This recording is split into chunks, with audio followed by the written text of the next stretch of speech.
Hello everybody and welcome back to Perpetual News. Today we have another election prediction. Today we've had a few things happen since last time. We've had the Democratic and Republican national conventions. So that means a lot of stuff has happened since I last spoke to you. This is going to be a little bit of an odd one, because I'm using a new recording thing. So we're just gonna try it out, and if it works, then it works. But it's a little different than my other one. I'm gonna start out by, putting all the safe dates for each party, and then we'll talk about the different things that have happened the last couple weeks. So basically, the last couple weeks, as I said, we've had both the national conventions. Joe Biden stayed about the same, and Donald Trump stayed about the same as well. There was no convention bump on either side. Joe Biden got a slightly small one, but it went away about after a couple days. It was nothing. Both of the national conventions were nothing to look at, and nobody cared about them, and they were just both awful. Again, we've got the two dumbest people running against each other right now, so everything is pretty much going to be terrible. So, what I think, based on polling, we have Rust Belt going to Joe Biden right now. We have New Hampshire going to Joe Biden right now. We have Maine's 2nd District going to Joe Biden. And we have good old Nebraska, the 2nd District there, going to Joe Biden by a very tight margin. Now, that puts Joe Biden at 280 electoral delegates, and that's above 270, the needed amount to win. He's also winning in Arizona by a smaller margin than he was, but it's still nothing to, not look at. And he's also sort of winning in North Carolina by a very small margin as well. Now, the really surprising one that he's held on to for a long time now is Florida. So that puts him at 335 electoral delegates, which is way above the needed amount.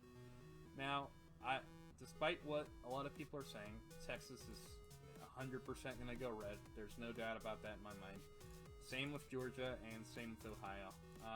They're all going to be likely, within a 1 to 5 point margin, but they're still going to be in that column.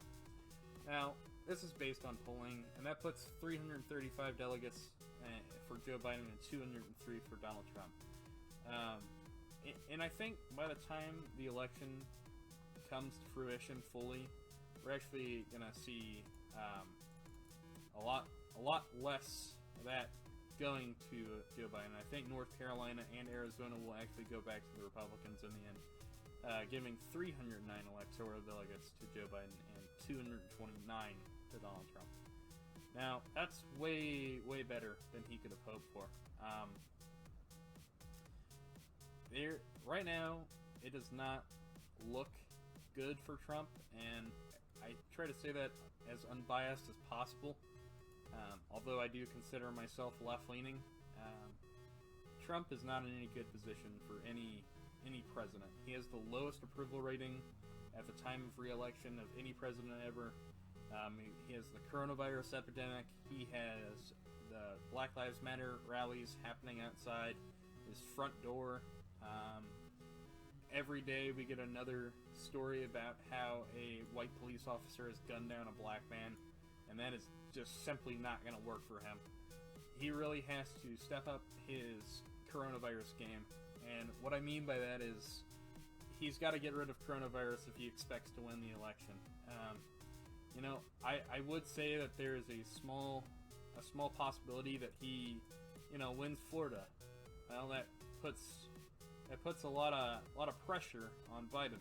If he wins Florida, that's a lot of pressure on Biden.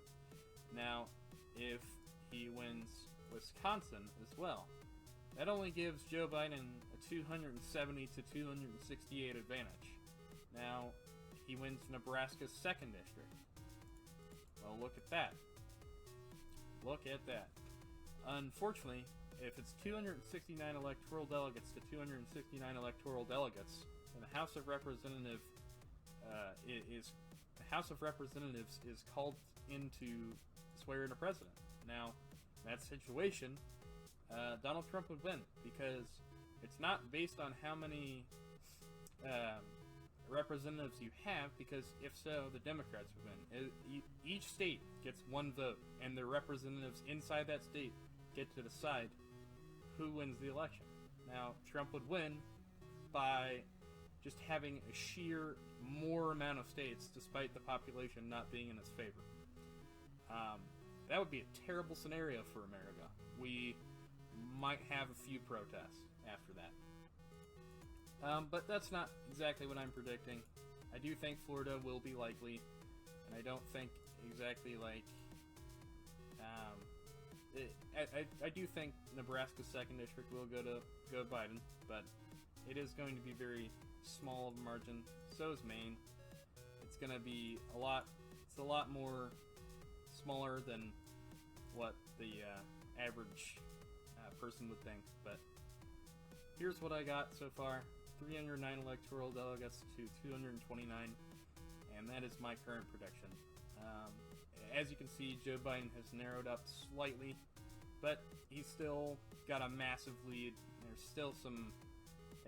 They do kind of resemble what 2008 Obama did, but not as much. That's all for today. Thank you. Follow, subscribe, and comment if you have any questions.